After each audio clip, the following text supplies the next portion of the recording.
Characharam Tatpadam Darshidam Yena Tasmai Shri Gurave Namaha Jnanatimirandasya Jnananjanam Shalakaya Chakshurumilitam Yena Tasmai Shri Gurave Namaha Gurur Brahma, Gurur Vishnu, Gurur Devo Maheshwara Gurur Sakshat Parabrahma Tasmai Shri Gurave Namaha. So,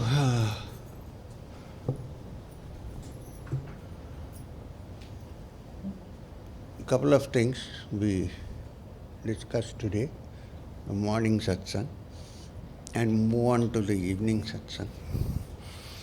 And then for those who are seriously wanting to take Kriya or who are reviewing their Kriya, which will go together, we will do it tomorrow in the afternoon session. Till then,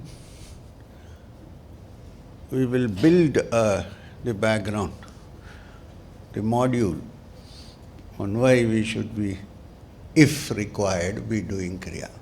Those who already reached there, no need of Kriya. But for those who want to, also it is not necessary that you should reach there only through Kriya. There are other ways of doing it. Also, let me frankly discuss this. Now, they don't want me to frankly discuss. Okay, so we will start from one angle and slowly move towards it. There are two ways of looking at things. Actually, there are multiple ways of looking at the same thing. But one thing is absolutely clear, which is that every human being is seeking something. This is clear. Unless, as I said, if you already found what you sought and are happy with it, no problem. But in general, most people are seeking something. You may call it peace, you may call it happiness, you may call it fulfillment, you may call it bliss. These are only different terms. You cannot be completely fulfilled and not be blissful. You cannot have satisfied your ambitions and still remain unhappy. This is not possible. So, but the fact that you see in this world is different. We seem to think that we have satisfied what we wanted, but don't seem to be happy, don't seem to be peaceful, don't seem to be tranquil. This is the problem, the contradiction. I start by saying, I will study and go to college and get my PhD. And I'm not talking about any person in particular, general. And then I will become happy. Then I finish my PhD and I've done everything. I'm not saying I'm not against PhDs. Great. PhD is kind of although nowadays it's very easy to get PhD online, that's different PhD. So we work hard and we go through it. Okay, agreed. And then I think, now I'm happy. But there's something missing. If I don't find it missing, my parents find it missing. I may not think I'm missing, I've done my everything and I'm happy. My parents find that she is not complete. She has to get, or he has to get married. Or even if the parents don't want to get, I am thinking, I'm single. Maybe if I have spouse or girlfriend, nowadays, ask the young people, then I will be more happy. My life will become more complete. And so on. The thought occurs. Why? Because the mind is always trying to become complete, and it does things, we do things so that we become complete, and then we discover, no, this is not enough. So, I'm not saying you shouldn't be, I'm looking at it. When, I don't know if you know this, apparently, it was told to me by old dwellers of Madanapalli that Maharishi Mahesh Yogi had his first teaching class in Madanapalli. I didn't know that. Some of the veteran Madanapallians told me this. And he came as an attendant to a close associate of his who was admitted in the TB sanatorium in Madanapalli. There is a 225-year-old TB sanatorium in Madanapalli, because those days there was no cure for TB. So people came there for dry weather, not humid, stayed in the, it started by Christian missionaries called Arogyavaram. And they spend their lives without much problem with the lungs. And then, of course, like everybody's history, passed away. But at least during that last period, they were probably happy and not very disturbed. Now, this passing away can't be helped. You ask everybody, anybody you want, what happened? Oh, he was very poor, then he became, worked hard, then he became rich, he got a Padma Bhushan. And then what happened? And keep on asking, then he died. There was a guy who spoke about immortality, the soul is immortal, and a lot of people listened. Okay, then he died. Well, you can call dying samadhi or death, it is the same thing, right? Disrespectful. People in India, yogis die, we don't say he died. Say he kicked his mortal coil, or wrong to say kick the bucket. So, this is the history of every human being. So they lived probably happily without much lung trouble and passed away in Madanapalli. Why I am saying this is Maharishi Mahesh Yogi. That time Mr. Saxena, not yet Maharishi Mahesh. So Saxena ji went and looked after this sick person, and then during that time apparently he wanted to introduce meditation to the Madanapalli residents. Now, Madanapalli is some kind of a Paris, even though it's not so civilized. People not so interested in meditation. Aram se khao piyo. We are a speciality in Madanapalli, actually, or otherwise generally, you ask the old Madanapalli inhabitants. Nicely eat, drink, happy. Nobody was there to take it. He looked for people, but nobody wanted to take up the practice of meditation. Apparently, I'm saying this in connection with what we were discussing before. One day, I believe he called all the people and drew a chalk line on the ground, made the married people stand on that side and the unmarried ones on this side. And he said, all of you who are unhappy with their station can cross the line. Everybody cross, this way, that way. So it's not a question of whether you have a partner, you don't have a partner. There seems to be some nagging incompleteness and unhappiness around with everything. Somebody gives you a car which is very comfortable. You won't think of buying it, but suppose. And then you suddenly realize that the fuel prices are so high that you may soon become a pauper. And so on. I'm looking at the different ideas that people have and how they try to progress. And of course, some people go to gurus or like me, they come, they want to be complete. Some try hard, and after some time, they give up, go home, and search for another one. The market is like Walmart. Such here you can say. Go to the shelf, pick one up, pick one. Yeah, it goes on continuously. Then, and some come, and instead of spiritual evolution, they fall in love. Now, this is the most dangerous thing. Not for them, for me. So it goes on like this.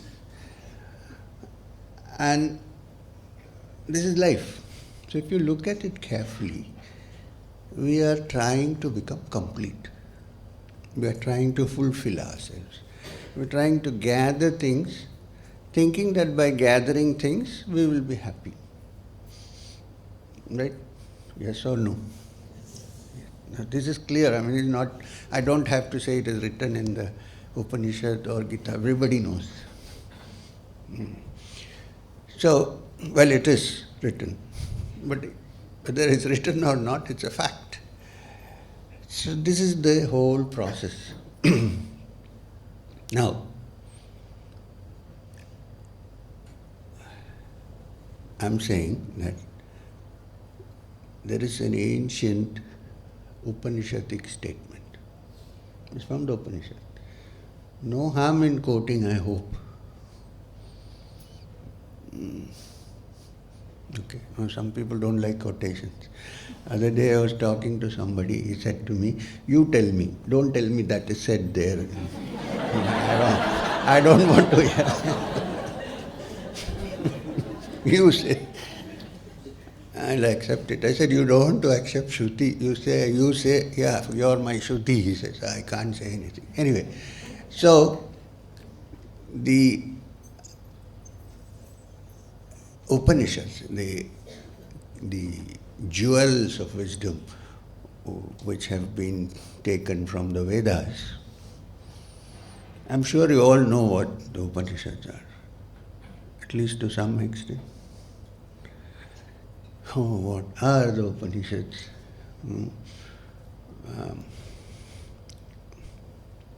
If you ask me, when you are about to die, what do you want to hear? I would say, please chant the Upanishads. If I can still hear. So, the Vedas are the most ancient texts on the wisdom teachings that we have on this earth. We don't know if they had something in Mesopotamia. We don't know. Nobody has been able to decipher yet. But the Vedas have existed for ages. And the Vedas have, I'm just giving you a brief because I know many people know, but there are young people who don't know sometimes. Not that old people.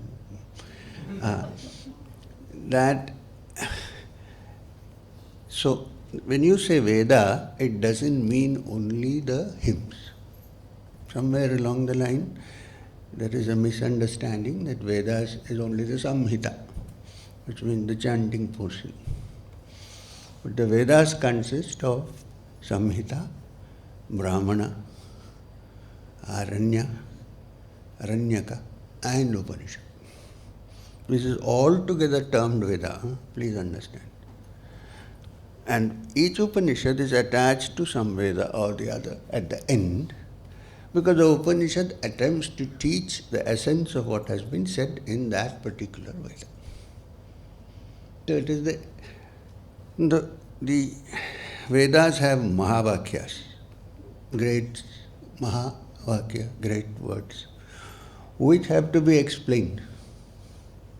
For instance, if I sit here, I'm eating, I'm drinking, I'm going to the toilet, I'm getting disease, I'm getting old age. I will also get aprasapta, mind you. I'm already old, but... and then I die. Temporary being on this earth, like Kabir Das said, like the bubble that appears in the flowing water. Pani kera budbuda as manushya ki jaat dekhat hi chip jayega. You see and it is gone. It reflects everything around like when the bubble is gone, water is flowing. This is our state. And if a person like that sits down and says, Aham Brahmasmi, does it make any sense? But the Mahavakya in the Vedas says, Aham Brahmasmi. Of course, Madhvacharya got out of it in a different way. He said, yes, the Brahman said, Aham Brahmasmi, why are you saying it? He said, you man who is so silly, he eats, drinks and dies. So what are you talking about? The Brahman said, Aham Brahmasmi, because Veda Vakya, Shruti. I'm not a Madhvaita. I'm just saying. Different ways of looking at it. So, another Mahavakya, it requires explanation, right? You can't say that because you're not permanent. And the Brahman is all pervading, supreme, permanent, always. How can I? So it needs explanation. I am Atma Brahma. My Atman is Brahman. How? My Atman is so limited from my understanding. How can it be then limited? Then, I'm telling you the Mahavakyas. Now, Upanishads attempt to explain this, what it actually means. So without the Upanishads, you can only say, you cannot understand. Then, Prajnanam Brahma, the Supreme Brahman is Prajna, which means awareness and consciousness and light. And the last Mahavakya, Tat-Tvamasi, that you are. So it's not this. Now all this requires explanations. The Upanishads are the ones that explain these Mahavakyas. So, among the Upanishads, when I say Upanishads, please include the Vedas. We may not so much deal with the Brahmanas. The Brahmanas actually are how to deal, how to use, how to make it functional. What the Samhita has said, this is the Brahmanas. You can say Vedas are the root philosophy, Brahmanas are the Kriya, and Upanishad is the realization of it. One way of putting it. Kriya meaning not this particular Kriya, ways and means, ceremonials and so on and so forth. Any practice you do is a ceremony in a way, simple or complicated. So this is the whole structure. Now the Upanishads have said something which is very connected to what we discussed in the morning. And this is, you must have heard it many times. I had a good friend who is no more from Germany. He tried to learn it many times and he got fed up. He said, what is this whole morning? He stuck it in the car so that when he time, Purna mada purnamidam, he said, I'm finished. So, Purna mada purnamidam purnat purnamaduchyate purnasya purnama aya purnameva vasishyate. This is this from the Upanishad. So the first sentence, Purnam Ada. That is Purna. So that is what? The source from which this entire universe has come is Purna. That we can say perhaps, maybe, we don't know. That means Purna. I think today, every time we come for a satsang, everybody should say, Tamaso Majotir Ganaya. Maybe the lights will come. So now can you hear me? Yes. See? Generator is just warming up. I can hear it like the grumbling sound. Yeah. I'll wait for a minute because I don't want to shout. I just got some energy. I don't want to shout and waste it. Because I had some badam halwa, lot of sugar.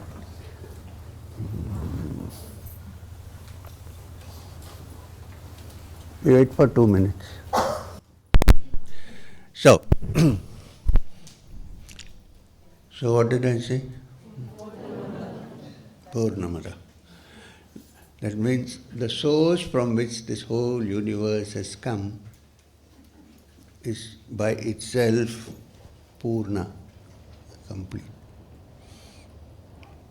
Now the next statement doesn't gel with us. Why? Purna mada, maybe, I can say, maybe the whole source is Purna, complete. Purnamidam, but I find that I am not Purna. This is not Purna. But the Upanishad says Purnamidam. Purnamada, Purnamidam. And this idam Purna, Purnat Purnamaduchyate, it has come from that Purna, which is the origin. And yet, Purnasya Purnamat, even though it has come from there, Purnameva Vasishyate, it always remains Purna. From the fact that this has come from that, it does not reduce in any way. It remains the same. In physics, the nearest you can go is that matter or energy can neither be created nor destroyed. It remains constant. Purnata remains always. But what is our day-to-day experience? Upanishad must have said that. Apurnata. Which is why this whole evolution, the whole movement of life, everything that we do, even coming and sitting here and trying to listen, is because we feel incomplete, apurna. But the Upanishad insists, Purnamidam, this is Purna. So why is it that we don't feel the Purna? Why is it that we feel?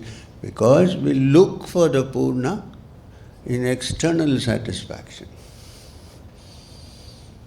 If you would only turn around and look, the Purna is already in existence in us.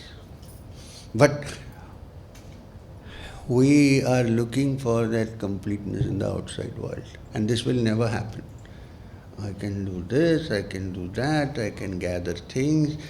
Now from childhood we are taught, no? Gather. Right? So that will become. And the Upanishad says, Tena tyaktena bhunjita, let go and rejoice. This is right directly opposite what we think. We think gather and rejoice. Here it says somebody, let go and rejoice. Why is that being said? Because it is this holding on. It's not the question of gathering also. Holding on to what is being gathered is the disease, not the gathering. There may be like King Janaka of Videha was a Maharaj, was a Raj Rishi. He lived in a palace. Right? But why is he called a Rishi? In fact, he is called a Rishi. Even Vedas accepted him as a great Rishi. He was a Kshatriya king and sent this wonderful little boy of his to him for training, saying, go to him. Who is this boy? Sukha. In fact, Sukadeva is called Sukha Brahman. Sukadeva was sent to Janaka to expand his understanding of the truth. A child who, when he was born, and when they gave him the sacred thread, said, I don't want all this. I'm already free. You know what is done when people take sannyas? What is done? When the Viraja Homa is done, the thread is broken and put into the fire. So I'm not a human being anymore. But you have to be one, huh? Not simply. You can throw many threads and still. So, this Sukadeva goes to Janaka to learn. First he objects. He says, why are you sending me to have? Go.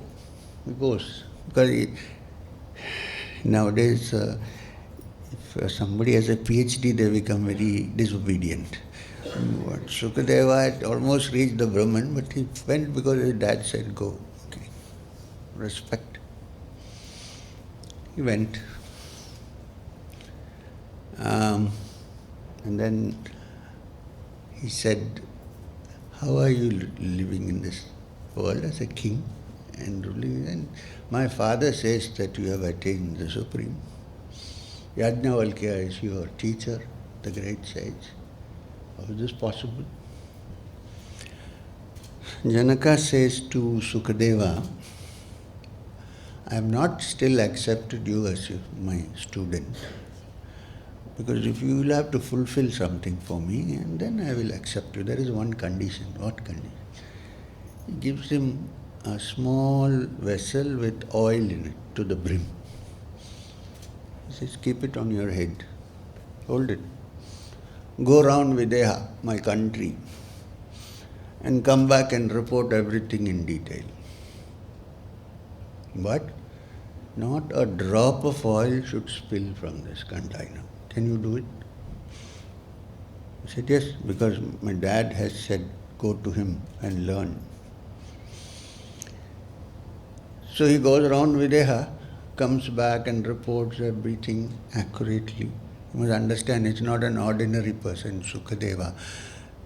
When you have touched a certain level of spiritual understanding, you may not be attracted to anything outside, but your senses become very sharp.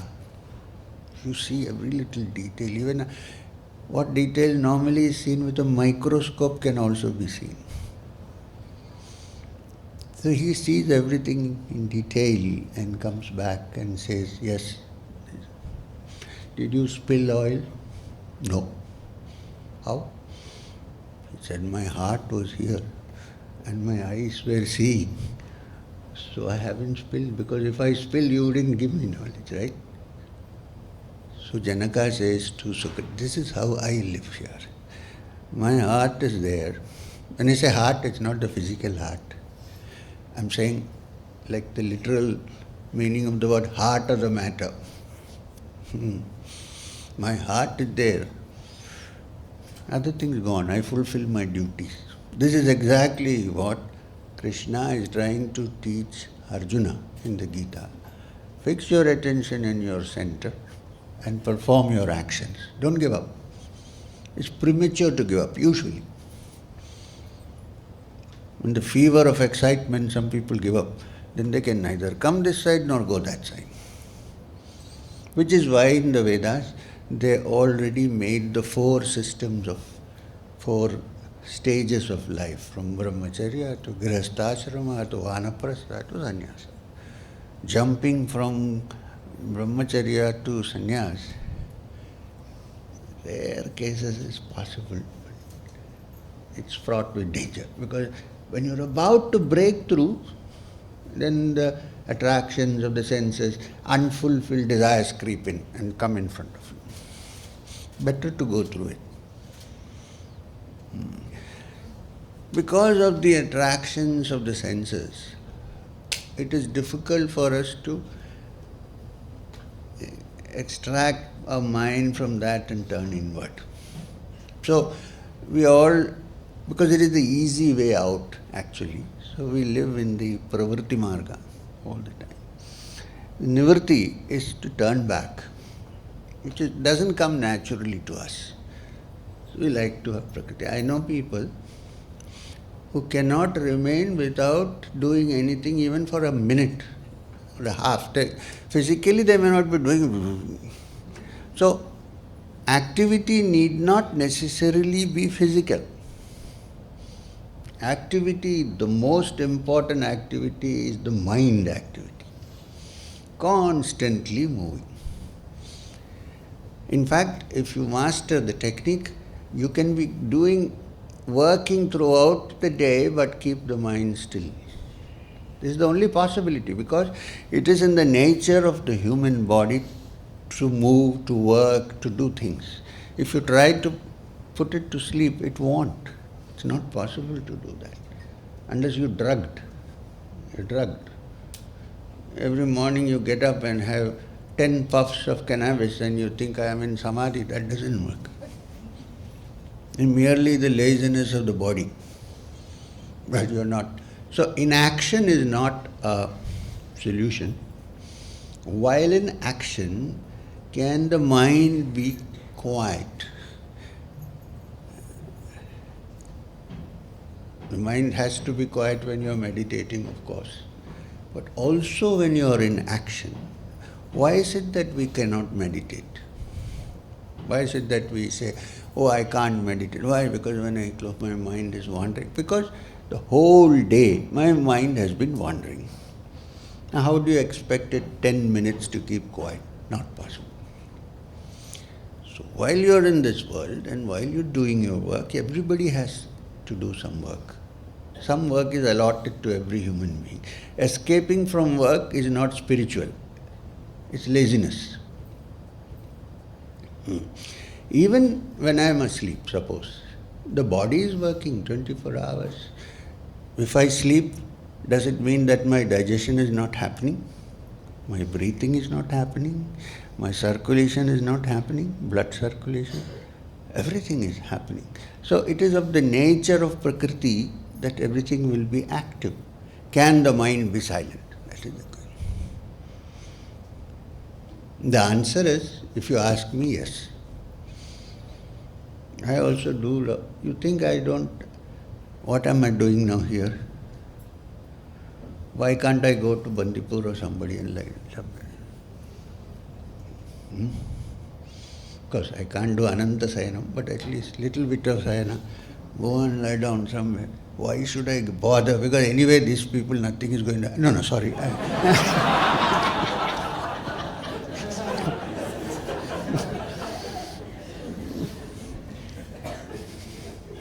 No, some people think like I'm not thinking, I'm just giving you like an example.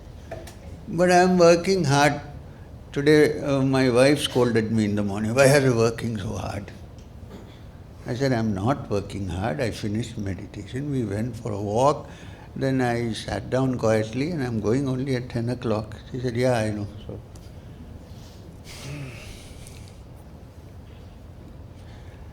but what you shouldn't forget is that I might be working hard, but here it is silent. There is no movement. And if I can do that, you can do that. Why not? Why am I special? Please, I'm asking you. Did I fall from heaven suddenly with a silent mind? If I can do it, you can do it. Why do you think I'm normal like you, wearing a dhoti and shirt and all and sitting? Because I want you to know that I'm also like you. I'm just like you. Maybe part of a drama, but okay. So, if I can do it, you can do it. Honestly. So we are saying, while in the midst of activity, is it possible to have a silent mind? Now, one of the reasons why the mind, only if you want to have a silent mind. Don't try to have a silent mind because I am said you must have a silent mind. Or somebody else said you must have it. Not like that. If you really feel deep inside that I'll continue with my world and work and everything, but my mind is not at peace. I need silence. I need space. I need to settle down. I need to put out this fire which is eating me up, burning me. If I deeply feel so, I am saying it is possible. If one person has done it, others can also do it. So, what are the reasons why the mind is constantly agitated, constantly moving, constantly trying to sometimes overreach itself? Is because, from our point of view, if the desire for that silence is there deeply, and I decide I must have it, no way out, The problem is I cannot have it. When I am not there, it is there. I don't know whether you got this. नहीं हाँ आप कितने सालों से सुन रहे हो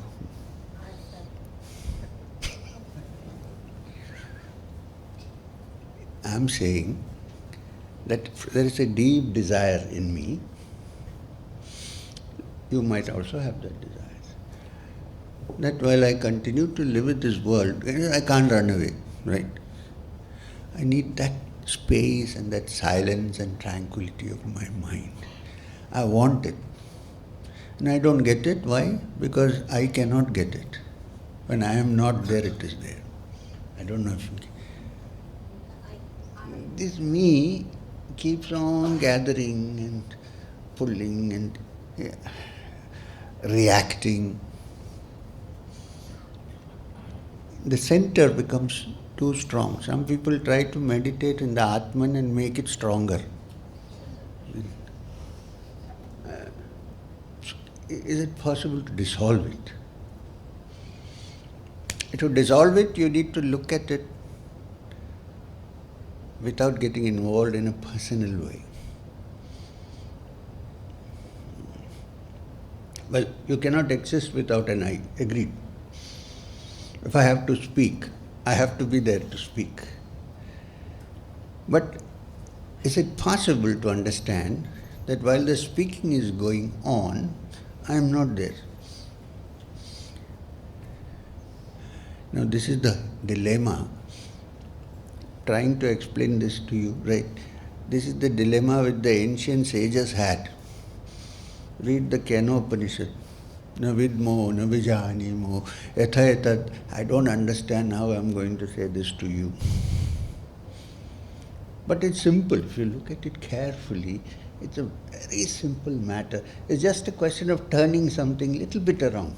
It's like, okay, we'll come to it. I'm sure when you go out of here in 2 days, you should understand this. Otherwise, my job is not done. Suppose, I think many of you love music, right? The rare persons who don't love music, I don't. Most people love music. Now, I have a question. When you're really listening to the kind of music that you love, not opera or any, even opera is fine. When you listen to music, full music, totally, are you there, really? We have this expression, I got so absorbed, I forgot myself. I don't know that I have to go, it's time. I'm sitting till I receive a call from home or somewhere saying, what, it's 10 o'clock, time, get up. Which means in human life, at some point, it is possible to forget yourself. If you are fully absorbed in something, you are no longer there. And if you are no longer there, where are your problems? They may come back afterwards. That's a different story. Gradually, they will disappear forever. They will never come back. So, if you are deeply interested, fully interested in finding the essence of your being, just as you're lost in music and don't know the time, just as you've forgotten that you are sitting there or listening even, what is the basis? The depth of wanting it must be there. Otherwise it's not going to work. Then one day you will be free of that entity and only the reality will be left behind, which is absolute peacefulness. And according to the Upanishad, that is your true ID. Your true reality is that which doesn't have a personal I, but which is the essence of the I-ness that is happening to your personal I, and which is therefore called the Atman. And those who have dwelled into it, who have, I won't say experience, when you say experience, it becomes quite a duality.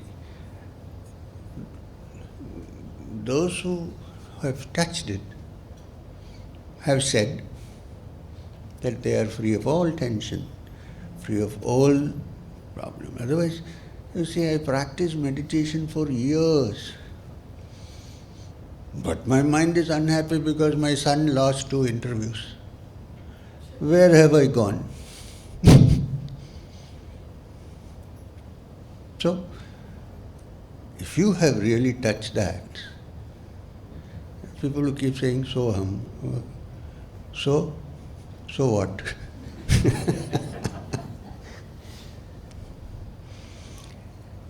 If you have touched that, which is not your selfish, individual self, when everything is quiet and then everything is there in abundance.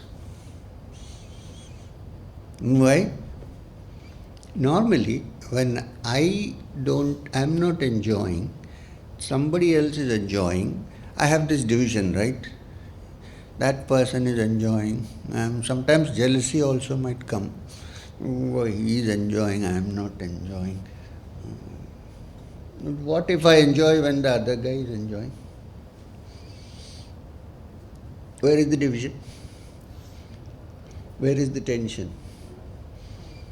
Raghu is enjoying in Phuket and I am also enjoying. We are distance apart. He is playing golf. Today he did a good putting and I am saying, aye, nice, here.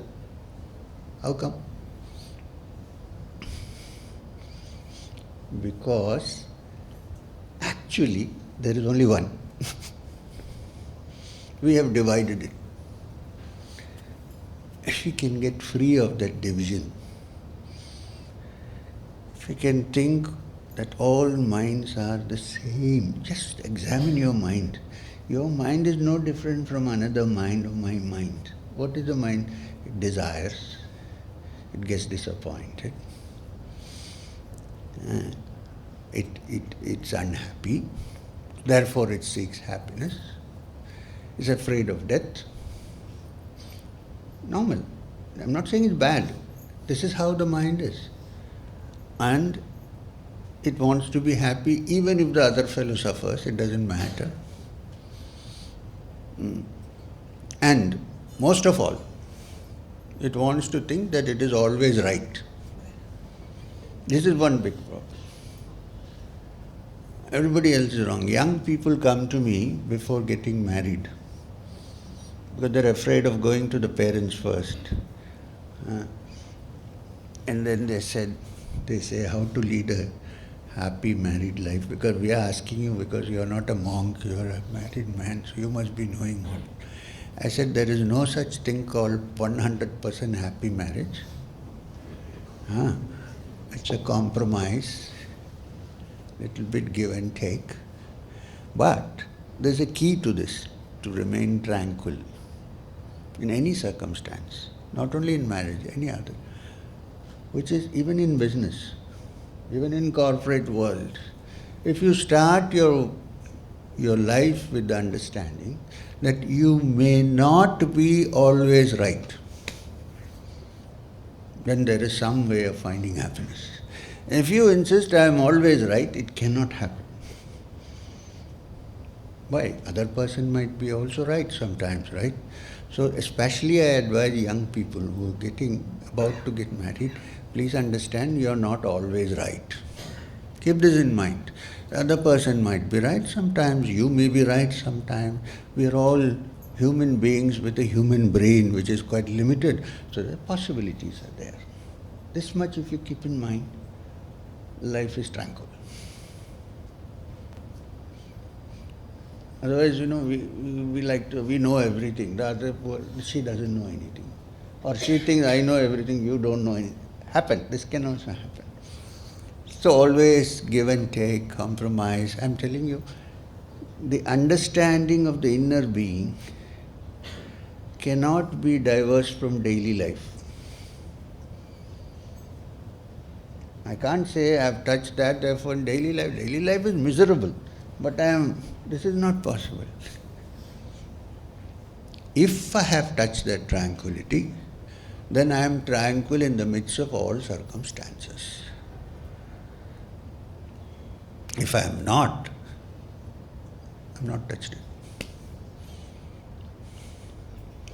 Now that essence of one's being, the ancient teachings, the ancient scriptures, they called it Satchidananda, which means it is the truth. Sat means not just truth, reality.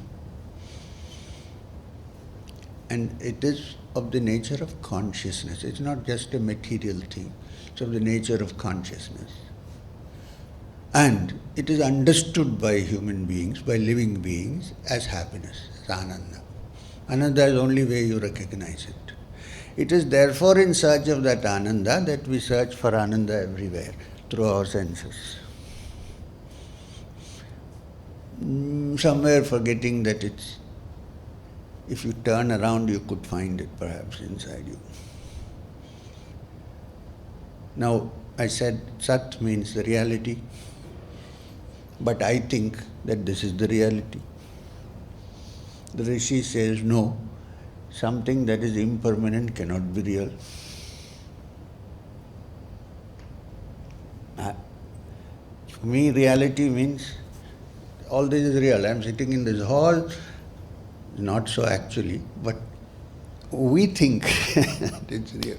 But it's not permanent, so how can it be? This satsang which we are having now, after half an hour is not there, right? This person you are seeing me, after some years, not there. You are here now, young, but you will also go, sometime you are not there. So what is real has to be something which is always there, permanent. It's not. Therefore, according to the great teachers who discovered this truth, you can call them rishis, not fashionable to use traditional words nowadays, but I would prefer to use that. You call them rishis. These rishis saw that since this is temporary, it is asat and not sat. Therefore they said, may I move from the unreal to the real. Which means, behind the appearances that I see here, there is a reality. And that reality is not different, it's only one. It's the same reality in me, the reality. What we see outside, what we think is real, may not be real. May not be. At least give it a benefit of doubt. There may be something which is beyond our realities, which may be the truth. Let's not get into the argument whether it has form or it does not have form. We don't know, so don't draw conclusions. Chaitanya Mahaprabhu said that the supreme reality may have form, or may not have form, or may have and have not form at the same time. That is the supreme reality. If you say it is the supreme reality, it cannot follow our graph. Otherwise it doesn't become the supreme reality. So let's not get with form without. All these things are theoretical at the moment. When you touch that, then you will know what it is. So let's not get into this. In fact, all the forms that we see around are all divine forms. There is no undivine form anywhere in this world or in the next world. But we look at ourselves in such limited form and in such limited thought processes that we are limited. Actually, if we let go of that, then we are unlimited. Therefore, the Upanishad said, let go and rejoice, which means let go of the images we have built ourselves up. Can we let go of it and lead a happy life? Only that can induce tranquility. And in that tranquility, you discover yourself, what you are, really. And when those who have discovered it, they have said that its quality is ananda. And it is consciousness, pure consciousness, chit. It's not a padartha, it's chit. This is what we are trying to find out. But why is it that we are not able to do that? Why is the mind... Now theoretically, yes, we have all understood. You might go out saying, I am divine. Until you don't get the tea in time, I am divine. Yeah? So, but theoretically, okay, I'm glad if one has an idea. But why is it that it escapes us every time we have to remind ourselves? Now, here comes the usefulness of practice of some technique. Because we have from birth been accustomed to a certain pattern. You can call it a habit if you like. A certain pattern of thinking of things only in a certain way.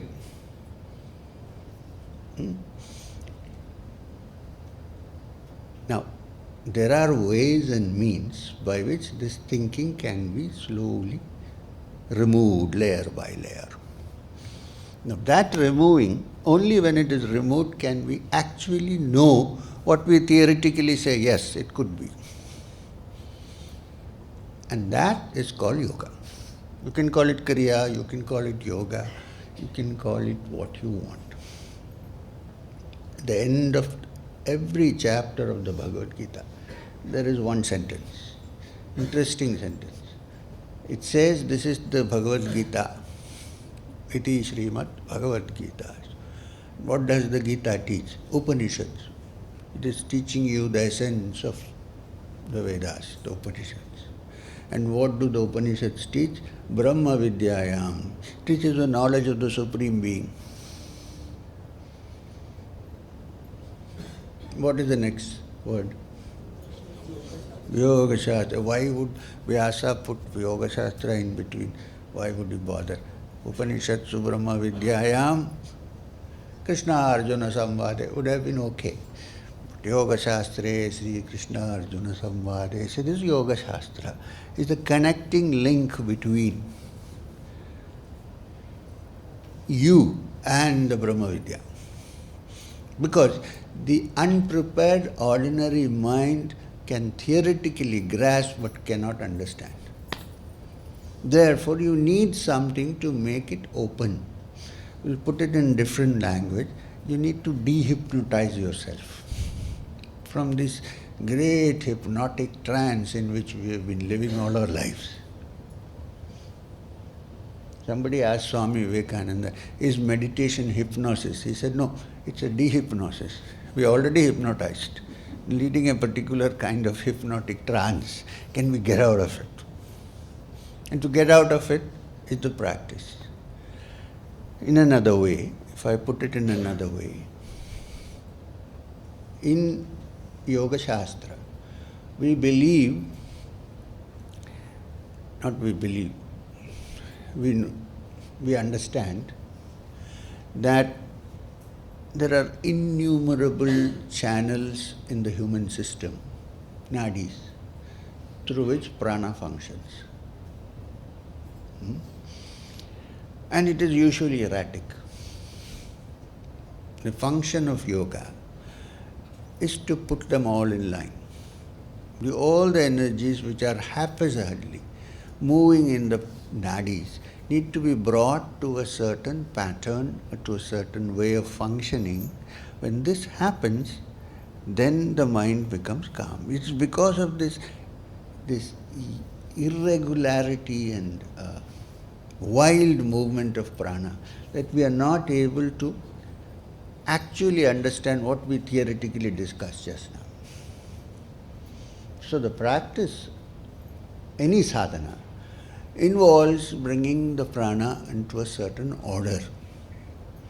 When this happens, those parts of our mind which are normally not active are activated. When these parts are activated, then you begin to grasp things which the ordinary mind cannot grasp. So, the practice, sadhana, is to change the ordinary mind into an extraordinary mind which is able to grasp these ideas which we are discussing. Mainly to make it calm and quiet. Patanjali describes yoga as chitta vritti nirodha. Stopping of the movement of all the vrittis of the mind, which means a mind free of distraction.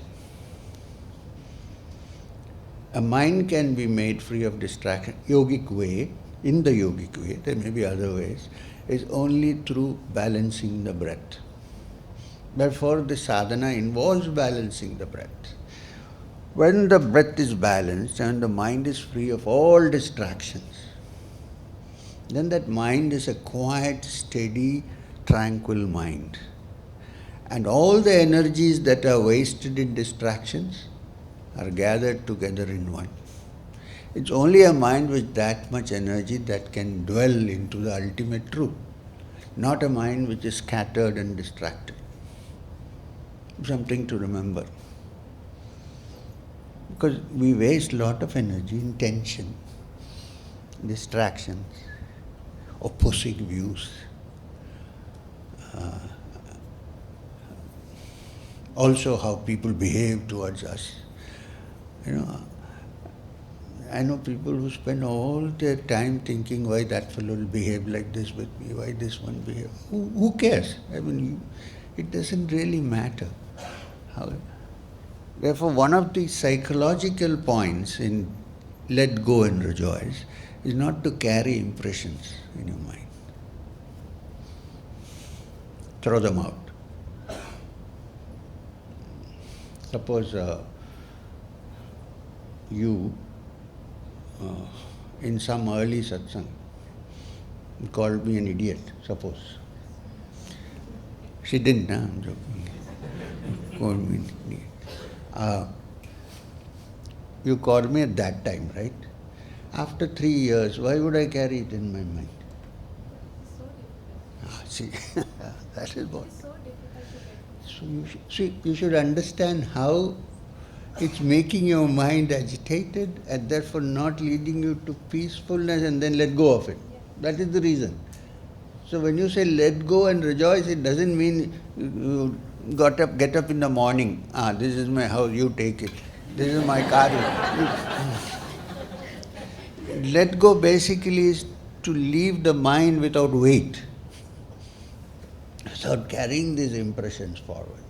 To let it go as it comes. You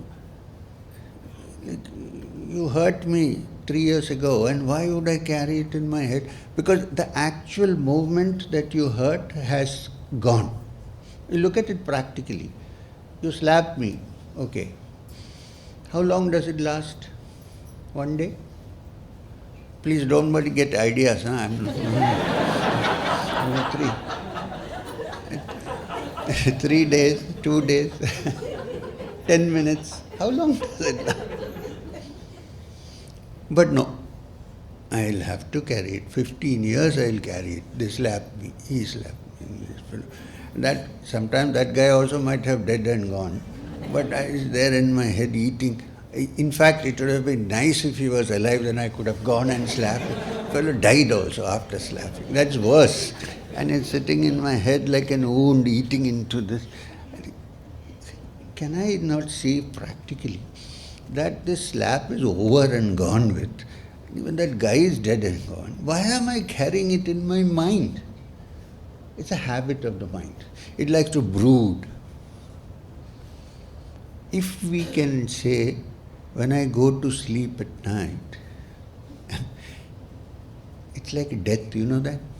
Don't you see that sleep every night you sleep is a rehearsal for the final sleep?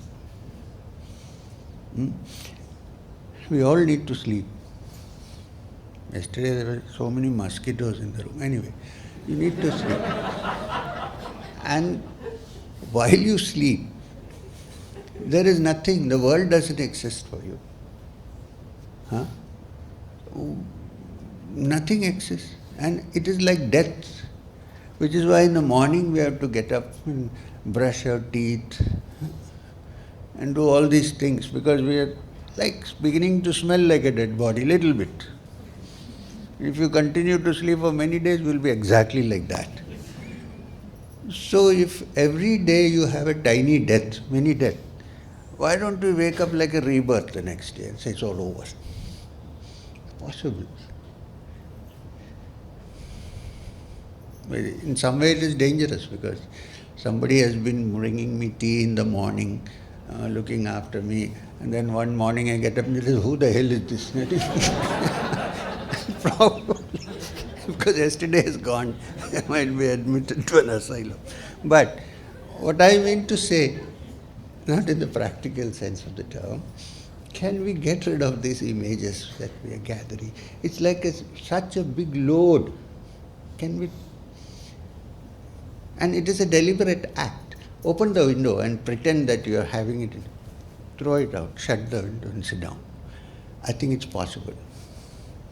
So, the practice of spiritual life, what we call Yama Niyamas, the most important thing is that to free yourself from carrying impressions, especially those impressions which eat your brain.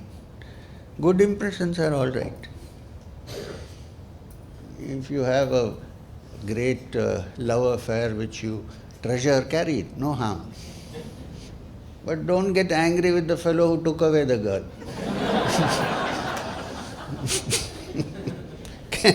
Throw that out. I'm telling you, it's possible to live like that.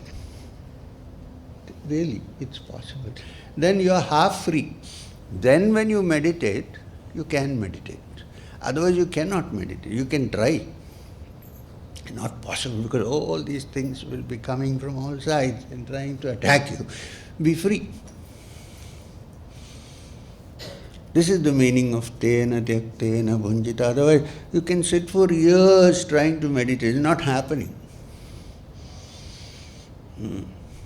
When I say, first of all, if you are trying to meditate, you cannot meditate. Meditation is something that comes. It's not something which you can induce.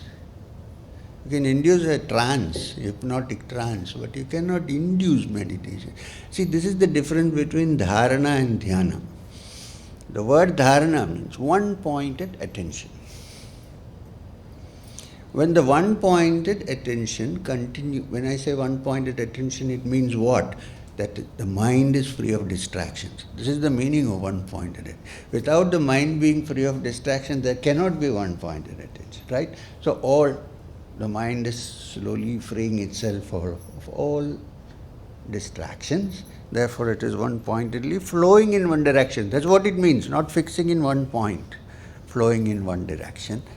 When it is thus flowing in one direction, that automatically becomes dhyana. You cannot induce dhyana. Because if you try to induce dhyana, there are two people there, you and dhyana.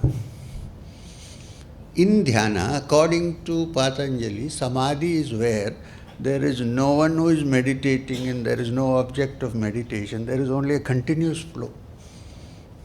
There is no 2-3 entities there. There is only the meditation. So, if you understand, what we discussed just now, and put it into practice in daily life, then you will probably be able to meditate without much effort. But the moment there is effort, there is no meditation. People say, I sat and I pulled my leg. That's not the way to meditate. Meditate is let go and rejoice.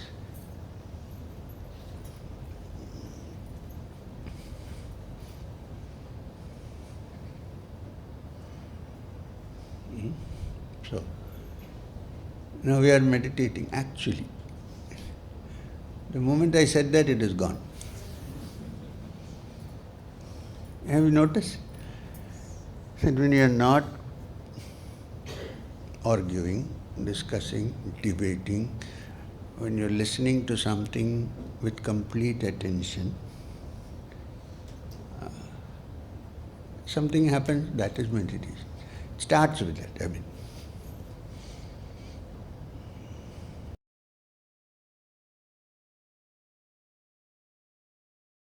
So my question is, what is the role of seva in this whole process of trying to discover a spiritual approach to life? What is the role of seva? Now, the word seva means service. From the point of view of the Vaishnava Bhakti movement, seva is seva to the Lord, Pada Sevanam.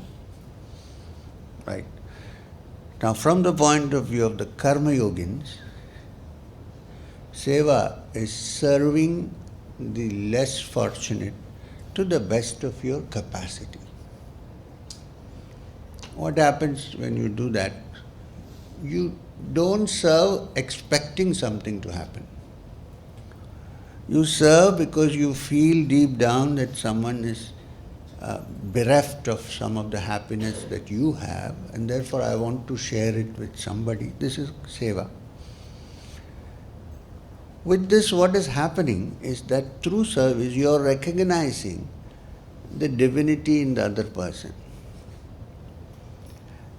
Swami Vivekananda, when he established the Ramakrishna mission, he said, everybody, he told the monks, all of you, cannot meditate all the time. You think you can, but you cannot. So what do you do the rest of the time? Be lazy? No. What do you do with yourself? You can meditate for some time, you can study for some time, but there is a whole day with you, whole life. What will you do? He said, serve the Lord. They said, how? Serve the Lord meaning, understand that in every human heart there is a spark of the divine. So while we have temples where there is a stationary deity, in every human being there is a spark of the divine. Therefore every human being is a moving, speaking, thinking temple of God. So serving the less fortunate is like rebuilding the temple of God. So he called it Daridrya Narayana Seva. That is also one Narayana, but is in Daridrya. You do seva. Yeah, there is the other side, that by constant seva, the mind gets purified and then one moves towards the spiritual. Yes, but that should not be the first thought. Then even seva becomes a selfish motive. You are serving for moksha. You serve out of feeling that the person is suffering. But the result, of course, is that through service, the mind becomes purified. And the purified mind finds it easier to understand the divine. This is the importance of seva. Seva is worship.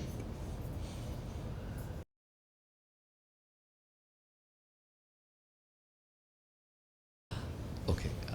The first question was, of course, what I asked yesterday with regard to the heart center versus the ajna. I'll explain, yeah. And the second question would be, what is the role of bhava in meditation? Okay, first question. Yesterday's question, if I remember right, my memory is nowadays a little bit failing.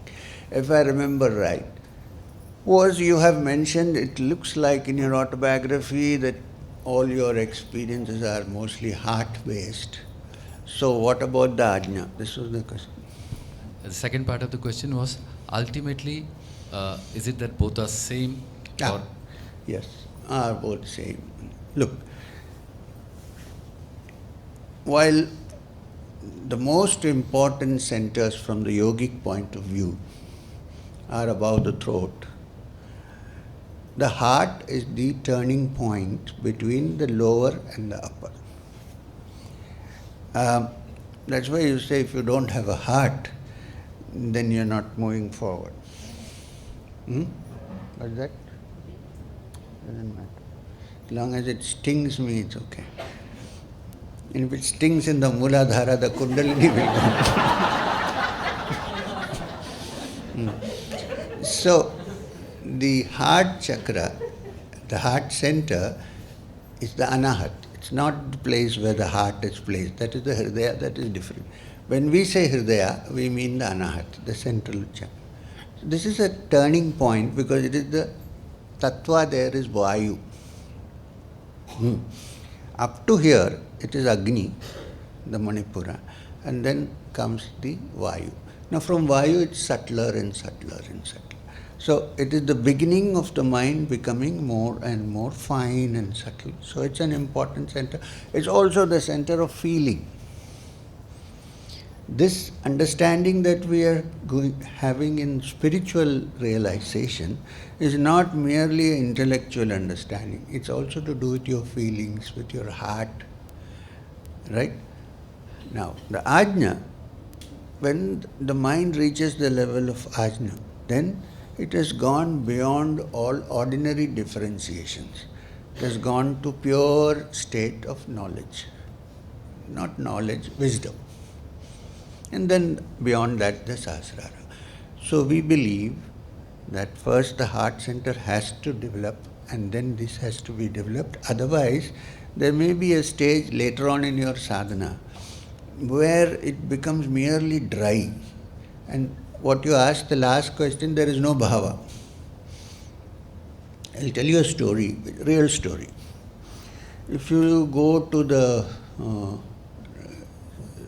some of the centers of the Ramakrishna mission, you will see a lot of photographs around of the past presidents of the Ramakrishna mission. Many of them are direct disciples of Sri Ramakrishna.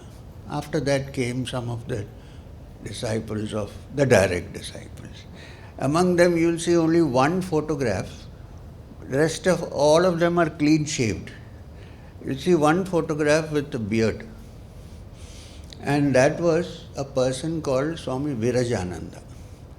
Virajananda was a direct disciple of Swami Vivekananda. So after all the direct disciples had gone, he headed the mission. Now, he was initiated by Swami Vivekananda. Swami Vivekananda was basically a Rajyogi. So all his centers were Sahasrara and above.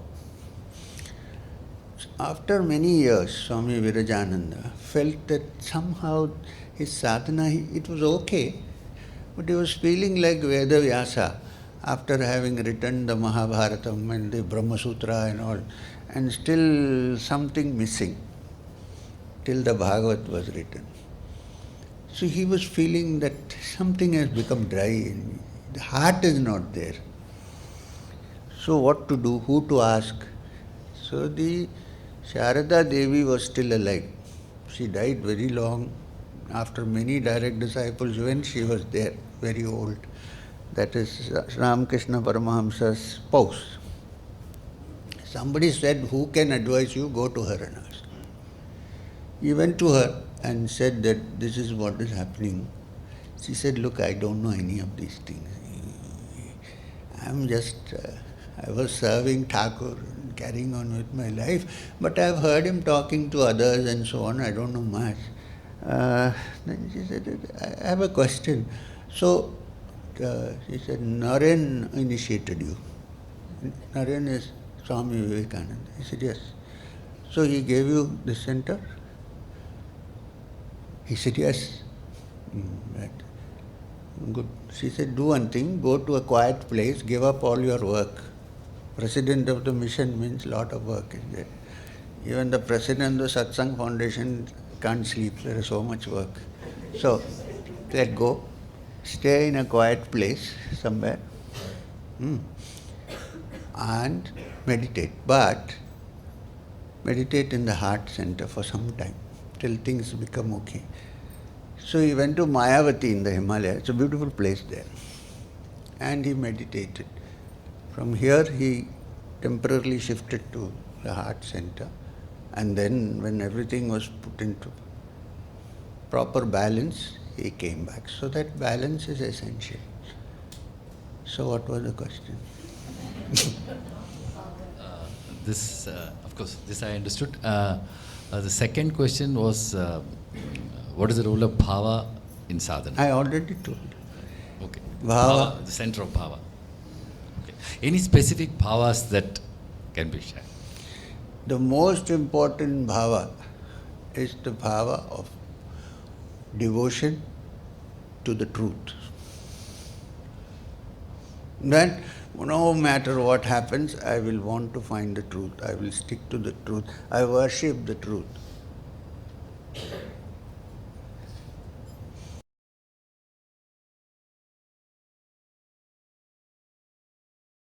Sir, namaskar. Sir, I have a question about meditation in general.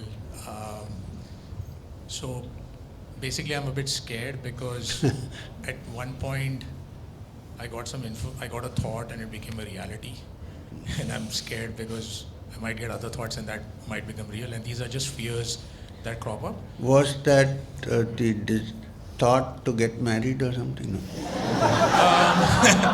No, sir, I was already married by then, so I was already deep into it. Well, you said I got scared. No, it was random, unknown information that someone will give you bad news and it became true. Fine. But now I think that... So why you think you're afraid of meditating because something like that might happen? Or? Yes. So may I suggest something? Yes, Since sir. you're here and Yes, sir. we are good friends now, at least for 2 days, start meditating. Again, don't give up.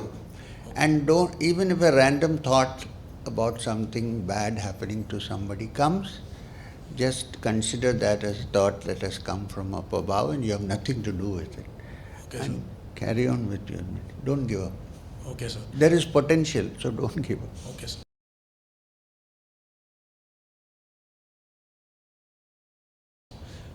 So one more question. I've actually developed, I don't know how it's happened, but I've developed certain sensitivities to sounds. Someone may sit and chant something, and if I hear it, then my energy start moving. So how do I know what is the best sound I should expose myself to move? Okay, sir. Only pranava, don't do anything else. Okay, sir. Thank you. Just chant pranava, listen to it yourself. Let it become part of your system. Okay, sir. Thank you, sir.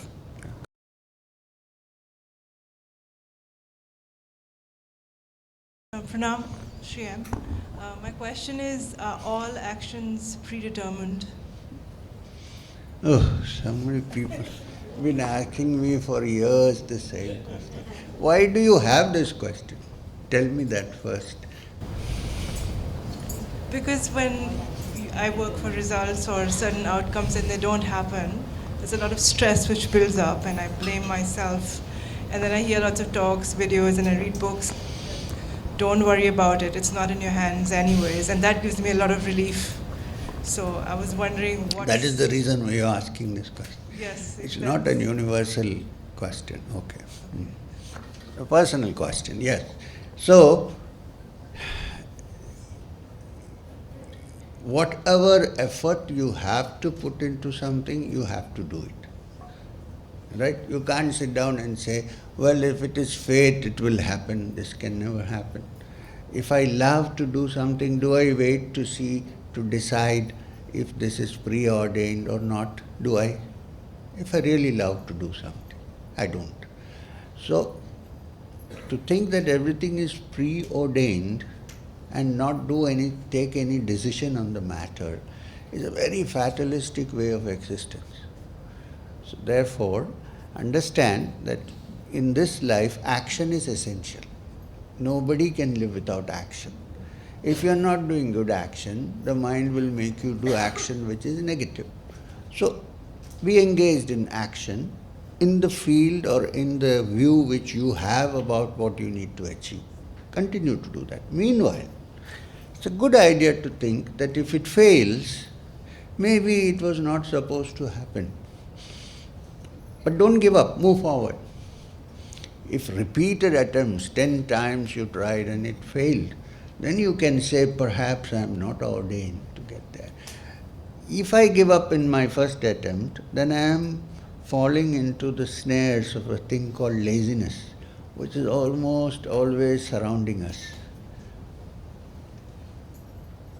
So, don't dismiss everything as preordained. And if you fail, put the blame on preordained.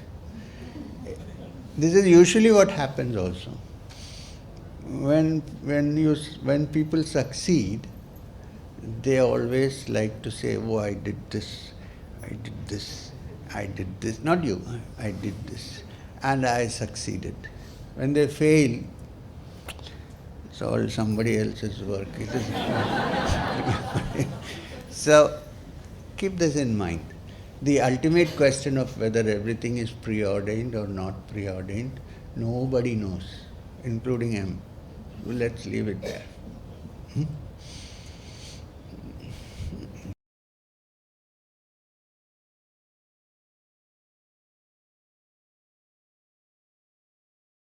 Namaskaram, sir. I was thinking over your speech and Kalamara Indirakumbodha, it is rebirth, you said, right? Amma. Again, we live in the same life, same situation, Amma. same people around. Yes. Agreed. How much we have to let go and how long we have to let go?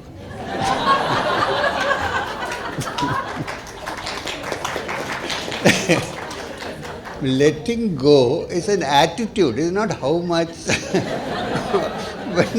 It's an attitude. What I meant to say is that it is true, we live with, look, there's one solution which is very extreme. If you don't like the people you are living with, get out. But this is not easy. I agree with you. So, since you are living with a certain section of people who are your family and your familiar friends and so on, you should try to handle it this way, that today I reacted to this, tomorrow I am not going to react to this. Then a new circumstance arises. Then what? A new circumstance. Yes, new circumstance. This is life. You have to learn how to move with different circumstances and not get drowned by it. This is exactly what I was trying to say. Or the solution is the ancient solution of sannyas. Give up everything. I don't want any of them. I don't want to see their faces. I am going away somewhere. This is not easy, believe me, because you go from here, you will build another circle around you there, and then you will say, I don't want to see this fellow's face anymore. It's all us that matters, not others. You understand? So if I change, and if I can forgive and forget, then everybody becomes a saint.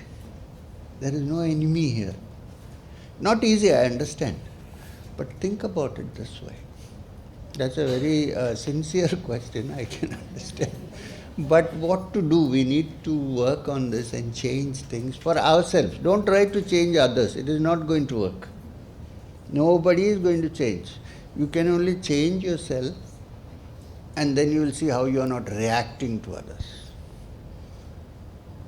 Now, some people may take that as a greater insult than your reaction. You say, what happened? There is no reaction. That's okay, you can't help it. Thank you, sir.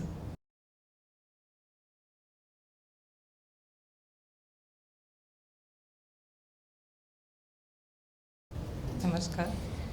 My question is related to this letting go. Like you said, the mind keeps brooding over things. So how long will it take for a person like me who's just first satsang I'm attending of yours? So how long, and is there a kriya or a meditation which will help me let go so that I can be a little more peaceful than what I am right now? Okay, you asked lots of people here. You are saying I'm the first time. There are lots of people who have been attending my satsang for years. I don't know what they have let go of. I don't know. Maybe they have, maybe they have not, maybe to some extent, maybe. So,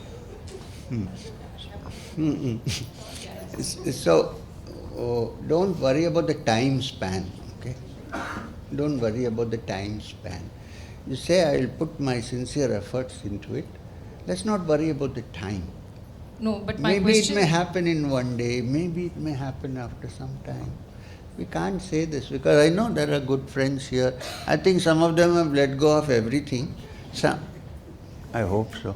And some haven't been able to let go of even small things. So it all depends on one's understanding, effort. Don't put a time span on it. It doesn't work that way. Daily life, you have to look at it every day.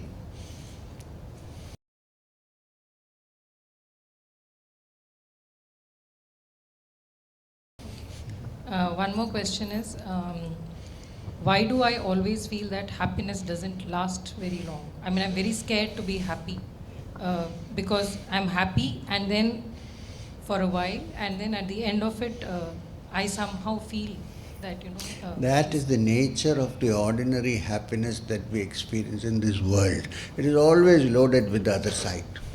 Always. You enjoy, and then you find that there is something else coming up from. So therefore, try to find that which has no such side effect. This is what I am trying to tell you. Try to find that which has no such reactions, no such side effects. And fortunately for us, it is right inside you, not anywhere to be searched outside.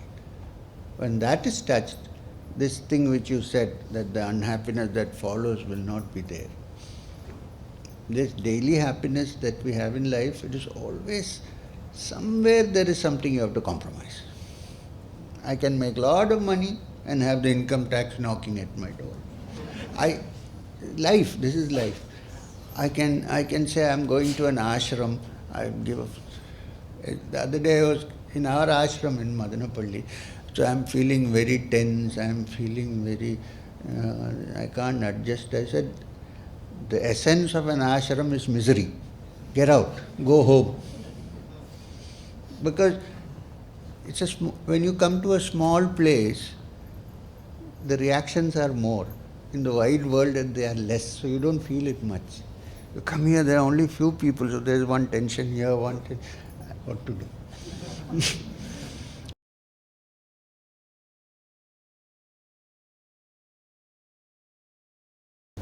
Pranam Guruji. So my question is regarding everything is Brahman, then whatever we are experiencing, be it good or so-called evil, so Brahman is experiencing. Then when we are Brahman is not an experience. Or manifestation of Brahman.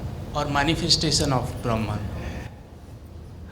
No, this is a very technical and theoretical question. You need to first touch Brahman to decide this. Seriously. Because I always get confused because you are still in the theoretical idea. If anybody who has touched Brahman will understand this easily, that manifestation or no manifestation, it remains the same always.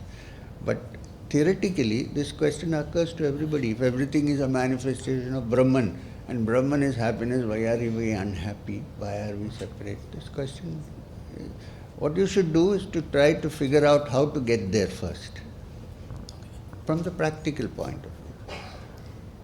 Till then, this question will not disappear. Thank you. Well, if you think everything is Brahman, then see your enemies also as Brahman. Which we don't usually do. We like, our friends are Brahman, enemies are non-Brahman. No, I'm not making fun of it, I'm just telling you. Look at the other angle.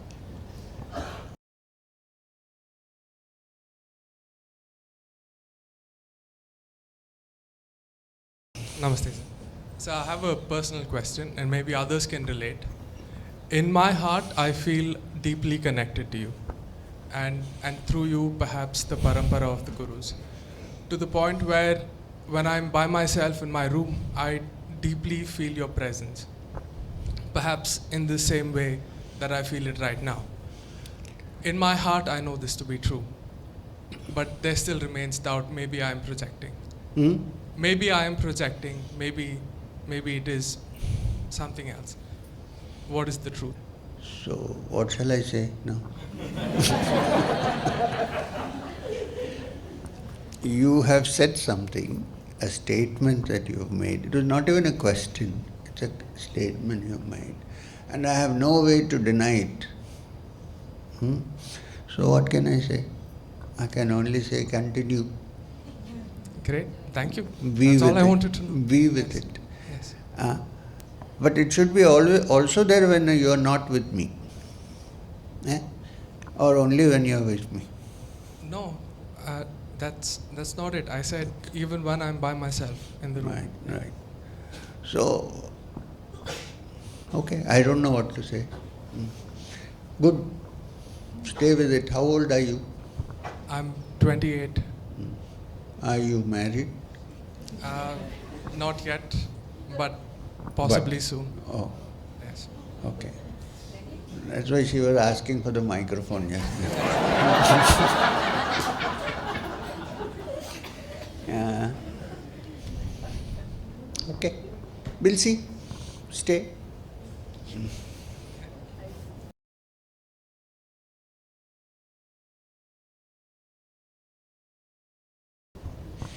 Sir, I often feel jealous when people talk about their meditation experience. They say, I felt something, I saw light, I felt energy move. I can't feel anything. Either I'm sleeping or when I open my eyes, I don't know what happened to me. I forget or I don't remember any experience. But do you meditate? I do something. I close my eyes, I sit straight. So what do you want me to say? No, I want to stop feeling. I don't want to compare the experience. Don't compare. Is there an experience that I should feel? Absolutely no. Don't compare. Don't compare. Don't think that I should also feel. If you're quietly, silently enjoying sitting down, that's enough. Don't wait for the dazzling light, and you don't have to worry about that. So I was wondering if I was doing something wrong. No, you're fine. You're very fine. Don't worry because somebody is seeing light, I don't see light. Some people don't see light till the end. Some people see light. I mean, when I say light, I'm not talking about physical light. See, what we are looking at is not some actual light that you see, but the light which is there even when it is dark. It's not physical light. So don't worry.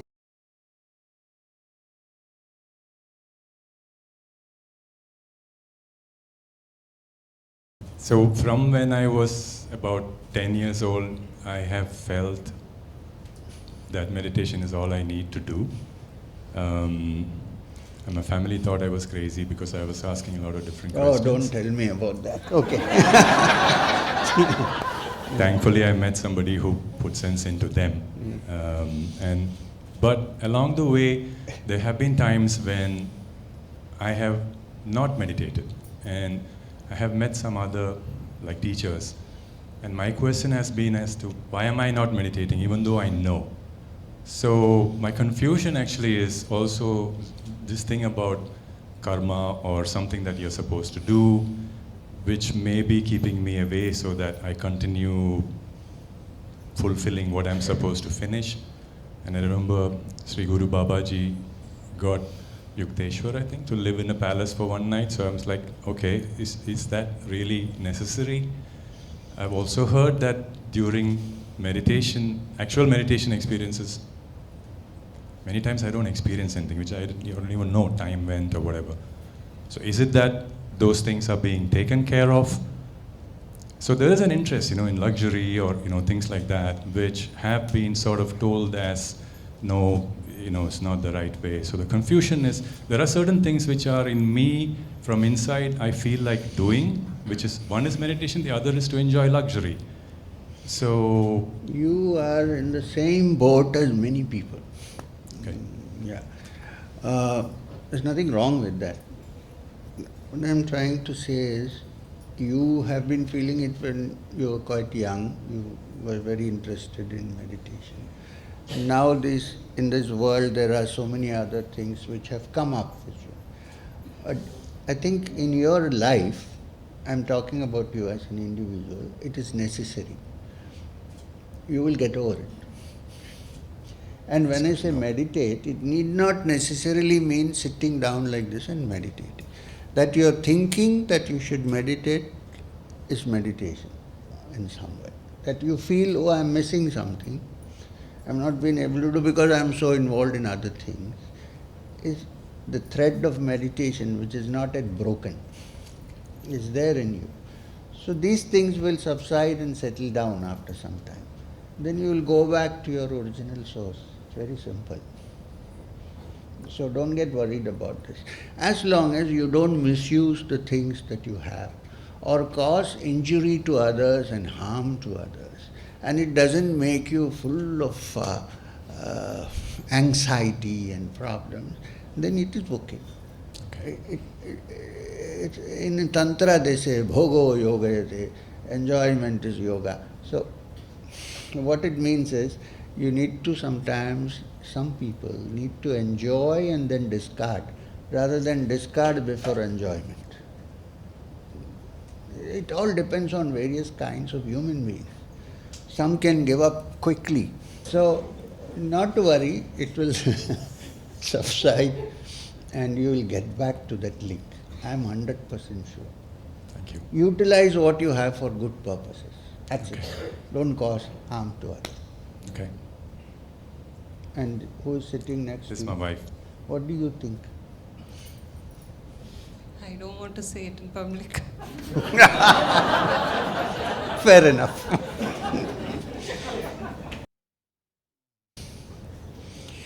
Okay, thank you very much. I hope satsang is going on okay. Huh? If you have any complaints, please register.